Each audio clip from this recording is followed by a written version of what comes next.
Good Thursday morning. Today happens to be August 19th, 2K21, and I'm bringing you episode 135.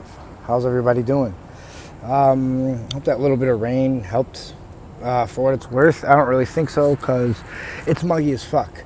But anyway, I am in downtown Springfield, currently located in Dairy Park. This is right next to Dewey's on Worthington Street. Make sure you go check them out. Food, drinks, great music, and the atmosphere and vibe is unlike any fucking other. Definitely tops what's his face down the street, Zone, or even when Fad Cats was here. You know what I mean? It was kind of lame, to be honest. So this whole new vibe that's coming down Worthington Street is crazy. Those businesses, those spaces at the beginning of the street that had open spots for businesses are filled up, all but one.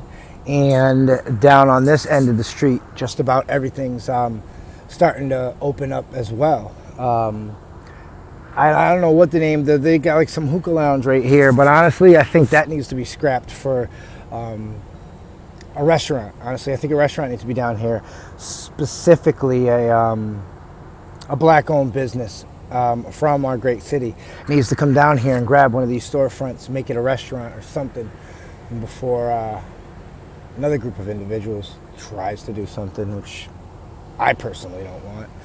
If you know, you know. If you don't know, you know, anybody that I dislike is an enemy for life. So you put two and two together and figure it out yourselves. Anyway, beautiful people, I am going to start with the news. This is kind of, I don't know what the word I'm looking for here. It's like a crushing blow to people who thought about innocence, or maybe a guy getting off. Maybe a guy was accused of something he didn't do. And that's what I think is going on here, until I've heard otherwise from court. And the feds have now joined the Deshaun Watson investigation. Man, it's not looking too good. That's all I can say, I guess. Also, another investigation, but this one's not as serious. With the NCAA and the Nebraska Cornhuskers and what Scott Frost, the head coach, has done up there. Most likely recruiting violations of some sort.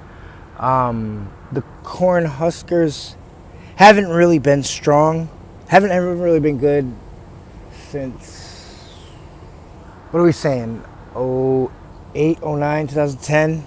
Maybe take off 2010 and do 2007, 2008, 2009. Since the Cornhuskers have done anything. I forgot the quarterback from there. One time he was drafted in the third round. Dominican Sue. You guys all know how his career turned out and the type of player he is. Dirty but effective. He was a Nebraska Cornhusker. So I wish that program the best. Ooh, sorry. Had to pop that, forgot to pop the tag. It's normal, every day, damn it. It's on some jeans, this, something. The University of Kentucky names Will Levis the starting quarterback. Will Levis is the number 5 guy on my list of the college football's top 10 passers in 2021. Obviously, my preseason poll, so it's just me going through, comparing who ranked who, and compiling my own observations and things like that. Draymond Green and Kevin Durant blame Steve Kerr and the GM for the breakup of of the Golden State Warriors. I don't care. I hate the super team stuff. And granted, don't come at me for being a Lakers fan, because I've been a Lakers fan since I was 10 years old and I just turned 33. So, yeah, I really am not a fan of super teams. I love the fact that there are guys that are good enough at basketball to carry an entire team by themselves. That's really impressive, truth be told. Another woman testified against the troubled baseball star, Trevor Bauer. I just, like I said, as I've reported before, I just want him to go to prison. The details of that case are fucking, it's sick. It's sick. Let's see. What else do I have for you? Jake Arrieta, pitcher that was traded from the Cubs to the Padres, is hurt during the San Diego Padres 1-5 kind of like skid. And that ended yesterday, but then last night they lost again. I don't understand why they are such an inconsistent baseball club with the talent that they have. It doesn't make any sense to me. South Carolina Gamecocks add graduate assistant Zeb Nealand, something like that, to their active roster as a quarterback. I don't understand if he played at Iowa State for 3 years and he transferred and went to another school, 2. And it's confusing. That's definitely one I highlighted to look deeper into once I'm finished recording this episode. The New York Mets win in extra innings, and it's probably motivated by their owner's cryptic tweet about moving guys at the end of the season, and now certain guys won't be there. If you got Twitter, go check it out. But yeah, I think the Mets need to do a little bit more than just win. They need luck. They need help. If their path is headed towards the MLB postseason, which I think they think it will. Anthony Rizzo returns to the Yankees lineup as well as Aroldis Chapman. Now, as you know, I talked about Luke Voigt, whatever the fuck, basically yelling at his manager, former Yankee Aaron Boone, and saying that, dude, when Rizzo comes back, I don't give a fuck. I'm not ceding playing time to anyone. So they talked obviously last night, and from what I understood, from what I read, that I guess it's going to be a rotation, and it's supposed to be equal playing time for everybody. I think honestly, just play the best until they get hurt, until they start sucking and being inconsistent. And finally, Ohtani of the Angels was just a target of really some fucking racism. There's no way around it. That wasn't a mistake. That wasn't anything. That was just straight racist. But anyway, he says, fuck y'all, and hits his 40th home run.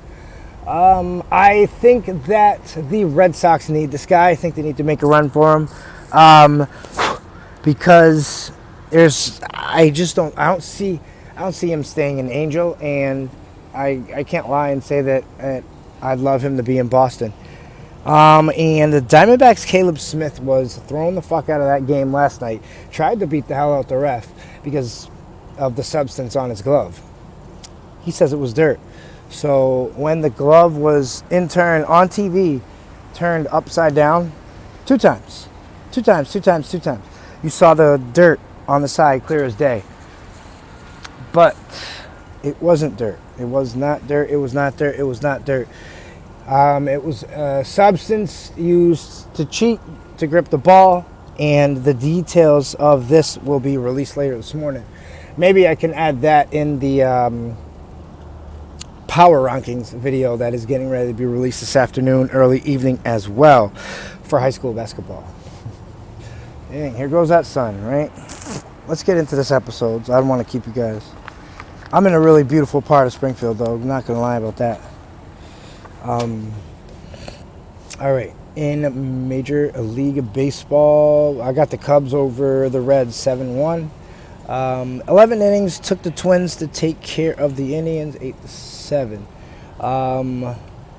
And a game where it went 12 innings and I still lost money.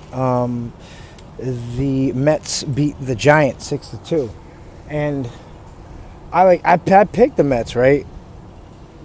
I mean, I picked the Giants, but I don't know. I just felt the Mets were gonna do it. Damn. Nats over the Jays, 8-5. Yankees beat the Red Sox 5-2. Sucks to be us. Angels over the Tigers 3-1. Atlanta over Miami 11-9. And getting back to that Tigers game, that Jack Morris, the TV announcer, is still suspended indefinitely. And TV Network, if you're ever listening to this, which I don't think so, because barely 20 people do, please fire that man. There's no room in this world, this changing society, for racism, judging somebody over what they do with their body, what religion they follow, whatever. There's no place for that shit in this world anymore. People gotta start being nice to each other, and that is, sorry for the layman's term, but that's really not being nice. And the reason why I think he should be punished so harshly is because, you're older. You know that. You know what I mean? And the era that he comes from and time, it doesn't matter. It's what's wrong is wrong. And that was wrong, dude. I hope you're fired. We got Tampa Bay over Baltimore 8-4. 10 innings, Milwaukee beat the Cardinals 6-4. Seattle over Texas 3-1. Kansas City beats Houston 3-2. Yeah, I tried to jump back on the Astros bandwagon. Not happening, obviously. They, I don't know. It's just been really rough, and for some reason, it's always rough for me when I decide to bet on Houston. But it wasn't like that at the beginning of the year. It wasn't like that last year either.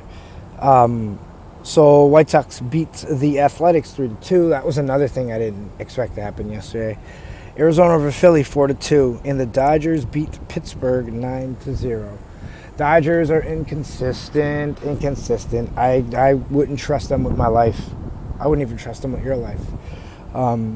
So there you have the Major League Baseball scores. In WNBA, there was one game in New York, crushes Seattle 83-79. It's not really, they didn't really crush them as far as points, but defensively, that was like Block City. And of course, as is normal in women's basketball, a lot of fast breaks and a lot of threes. I freaking love it. Major League Soccer, Atlanta over Toronto 1-0. New England over DC 3-2. Philly over New York City 1-0. Cincy and Montreal tie. New York beats Columbus 1-0. Nashville and Colorado tie. Shooting, Kansas City beats Portland 1-1. Seattle over Dallas. Vancouver beats ATX 2-1. And RSL 2, Houston 1. RSL is, I think it was the New York State team. I'll get back to you on that, though.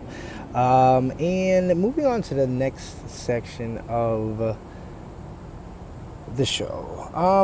College football also makes its return/debut on 403 Sports Talk.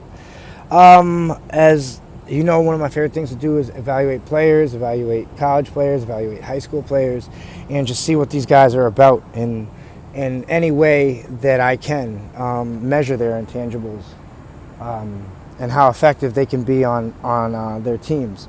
So what I have, and we're going to do, half in this episode, and most likely I'll finish the top 10 in next episode.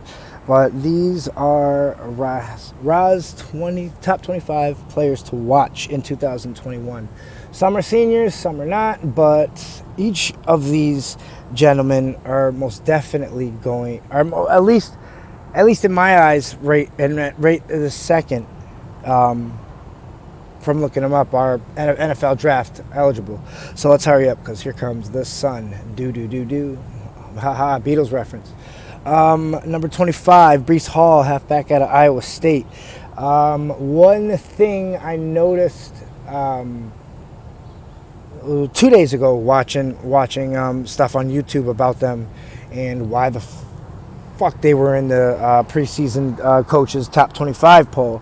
But I did soon find out why they were there. First, in my eyes, they have no elite recruits, and that bodes true as far as the offensive line, defensive line, skill positions, quarterbacks, punters, kickers. There's no elite prospect on that team. There are a lot of solid players, but nobody elite. And at least in most universities, there's at least one five-star recruit. But they get it done with stellar quarterback play, a great pass rusher, and they have Breece Hall at quarterback. And usually, if you have those three things, at least as a college program, you're all right. And if obviously consistency brings wins, brings tougher schedules, brings more recruits to your school. So it's, in my opinion, it's a great formula to eventually build a football powerhouse, which I believe Iowa State may be someday. Kyle Hamilton, the safety from Notre Dame. I think he's the best player on that defense right now, and that's saying something. Last year, the Notre Dame Fighting Irish lost a lot of playmaking ability, especially on the defensive side of the ball, to the NFL. And Jeremiah Owusu-Koramoah, J-O-K, as the Notre Dame fans know him, and Sean Crawford, who rotated playing where Hamilton plays now and the other safety spot as well. And I saw him play corner a couple times. But my thing about this Notre Dame team this year is, as I alluded to at the beginning, the defensive playmakers and the fact that they lost so many to the NFL. I don't see Notre Dame going outside top 50. Hold on, I might be talking too soon. I see Notre Dame staying ranked. Are they going to finish top 10? Are they going to finish top 15? Are they going to be just inside 25? I'm not sure. And I think for this team, the defense is definitely going to dictate that. Though they're in an independent conference, the strength of schedule that they have this season, it's going to be quite interesting to see if that defense can hold up, specifically the secondary, because Notre Dame still has pass rushing ability. I just don't know. It's remained to be seen just how good that pass rushing ability is. Sam Howell, the quarterback for North Carolina. Good thing for him, he's got a returning offensive coordinator, but the skill, the amazing talents that they had at running back are now in the NFL. And Sam Howell, though he's had a year in this system, I always tend to think newer quarterbacks are safer with a run game behind them. I think North Carolina could be successful if Sam Howell has a decent run attack behind him. Bijan Robinson, halfback for Texas. Steve Sarkisian, offensive coordinator for the Alabama Crimson Tide, now the man over in Texas. I think it's going to take a bit for an offense that complicated to click and, to start looking smooth, as complicated as that offense is. It's pro style, so the plus for the kids coming into Texas is they'll have a chance to show what they can do in that. But I don't feel comfortable. This first year with Texas, especially at that quarterback position. But this guy is going to come in and hopefully take some pressure off whoever's under center. I have Derek Stingley, quarter from LSU, was a very huge piece in their 2019 championship run, got hurt. And this year, he is going to lead that defense, I believe.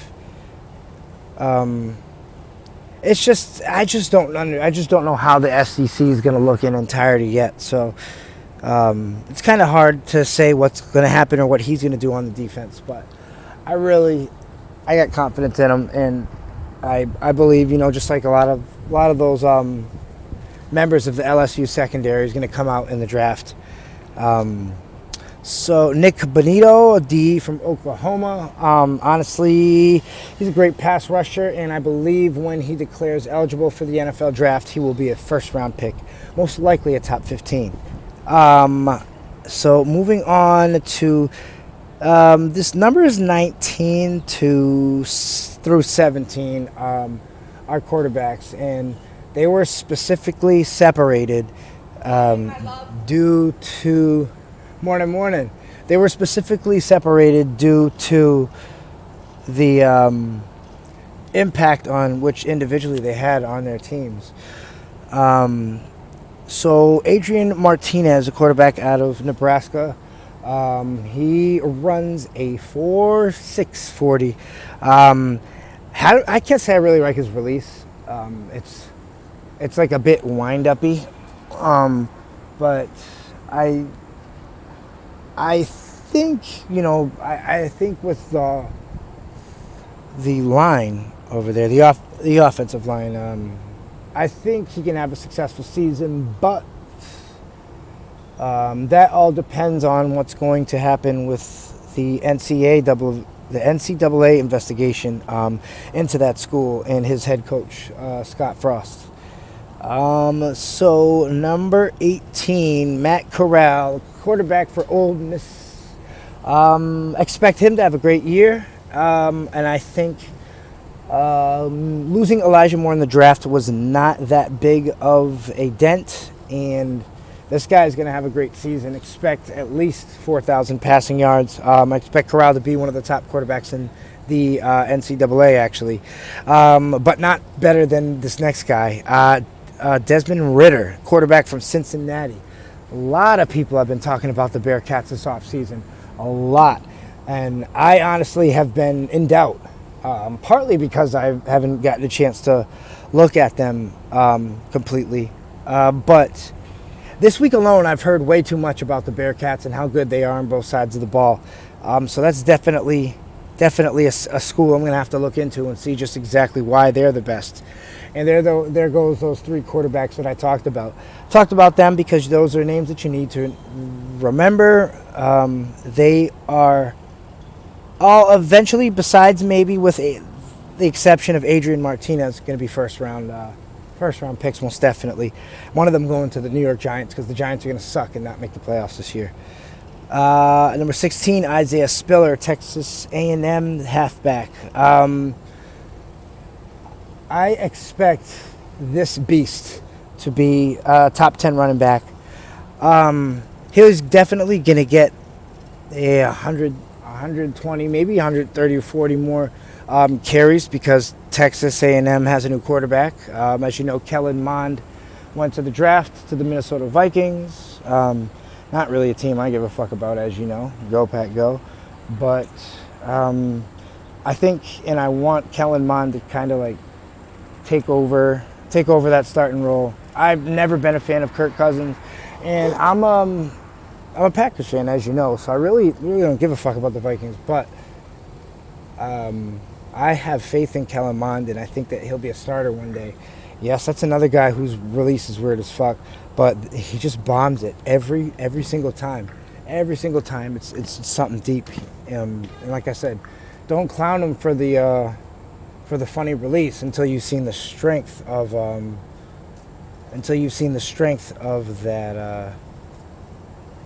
that arm. So I don't know why I just did that. It's weird. It's annoying. People working in the middle of the screen. Anyway, I got Isaiah Spiller from Texas A&M, John Mechie from Alabama. It's their first round talent factory. So not really. I'm not really worried at the talent coming out of this school, but the experience level, being behind Jalen Waddle and being behind Devontae Smith and being able to soak in that greatness. I expect him to be another first-round product. I'm going to look at him a little more closer when I get the chance, and maybe I can start a couple conversations this afternoon about some of these guys on the list that I want to know a little bit more about. Another wide receiver, Justin Ross from Clemson. Again, I would probably say the same thing here. He had a chance to be around and behind and play with a bunch of others, big playmakers at the skills position. Number 13, Seven Banks, a corner from Ohio State. It's another one coming out of Ohio State that's fast for his size. I love it. I would compare him, honestly, to Richard Sherman. Kyer Elam's another corner from Florida. He's first-round talent, lockdown guy that will not allow you to catch a touchdown. Kind of like my boy Elijah Ayers, out of Springfield, another Springfield legend. Brian Brees, a DT from Clemson, just like a former Springfield native. He's going to be another first-round pick, but maybe not to the Dolphins. And that he was there as number 10. Now, I'll give you number 9 right now because it's not about any specific player. It's about a position of players because these guys are all first round. They all have first round talent and ability. And that is the I'm sorry. Oh yeah, there's the defensive line / edge rushers for the Miami Hurricanes. You thought that they were going to lose a step, letting go Jalen Phillips in the first round to the Bills, and what's that other guy, man? Gregory Rousseau. Losing those two talents on the defensive end. At the defensive end position, you thought that was going to hurt him, but it didn't. They got a little factory going down there, and the way that these kids are coached to beat offensive linemen is something that should be on tape and should be taught to every defensive lineman coming up in the game.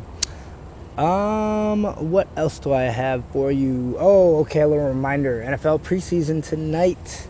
Patriots play the Philadelphia Eagles. Expect Cam to have some time. I expect Mac Jones to have a good game. We're going to see more of him. And I'm not a Patriots fan at all, as you know. I had to deal with Tom Brady's mental abuse my entire childhood. So I have to say I like Mac Jones, and I think he is going to be the guy at some point.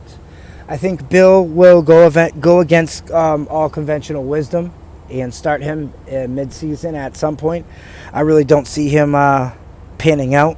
I really don't see Cam Newton panning out. I think we've seen the last of him playing at a high level. There was somebody else. Oh, okay. I got some more nuggets for you guys. The Denver Broncos quarterback position will be won by none other than Teddy B. Teddy Bridgewater's going to win that job. Not that Drew Lock is not talented, but that job is Teddy's, and he's going to win it. And finally, something out of San Francisco. Jimmy G is going to go 4, maybe 5 games at most, and we will see Trey Lance before Halloween. I guarantee that. We'll see Trey Lance before Halloween make a start or play or do cleanup duty or whatever. But that remains to be seen. But, I mean, I predicted that Pat Beverly trade out of nowhere. So I have a little confidence going forward. Last but not least, I am going to be officially signed up for all the fantasy football leagues that there are. Not all of them there are, obviously, but a good, 4 or 5 of them for fantasy football. So, I like to wait towards the end of the preseason because that's when you see the most of who's who You're able to make good draft decisions when it comes to rookies, and you know who not to pass up on what rookie is going to get the ball the most, which usually tends to be a running back. It's the easiest position in football to transition from the collegiate to the professional level. So I often study running backs hard before I get into a fancy draft. Anyway, thank you very much for watching 413 Sports Talk. This is episode 135, and I happen to be Raheem Escalay. Do not forget we're on YouTube, and subscribe to us over there. Like, share, subscribe, comment, message, whatever you got to do. We're on Facebook as well, so please tell everybody. I hope you all enjoy your day. It's kind of clear now. And do not forget that the high school basketball power rankings will be released later this afternoon / early evening. So please keep your eyes out and open for that video. It's going to be big. This is the power rankings for high school basketball. Can I give you any nuggets? Let's see. 2 birds top the list. 2 birds top the list on my high school basketball power rankings, so make sure you tune into that. I love you all. Wish you nothing but health, wealth, and success. I'm outside of Dewey's in Derry Park.